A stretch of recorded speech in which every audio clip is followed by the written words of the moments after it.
আমাদের এই বিসিবি দাদার এখন বর্তমানে কি সমস্যায় পড়ে গেছে সেটা জানেন আপনারা? সমস্যায় পড়ছে যে সেরা চাইছিল যে ঘরোয়া লিগে যে প্লেয়ার গুলো আছে না, এই 26-26 এরা যেন কোনো সময় ভালো না খেলে।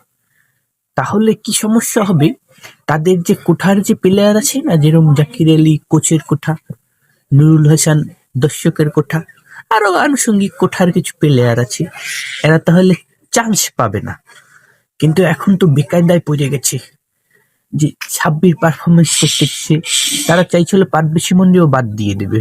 কেন সেটা আসছে, কারণ সিলেটে দেখেন না 3-4 জনের পরে তারা নামাইতেছে যেন তার পারফরমেন্স খারাপ হয়, সে ব্যাটিং যেন না করতে পারি। ওপেনার ব্যাটারকে তারা মিডল অর্ডার বানাই দিছে, মানে যেন তার পারফরমেন্স খারাপ হয় আর একটা প্লেয়ার কোঠায় আনগে তাদের জাতীয় টিমে খেলাবে। এখন বিসিবি তো সমস্যায় পড়ে গেছে, কারণ সবাই পারফরমেন্স করতেছে, ছোট ছোট প্লেয়াররা। কি সমস্যায় যে আছে দাদারা,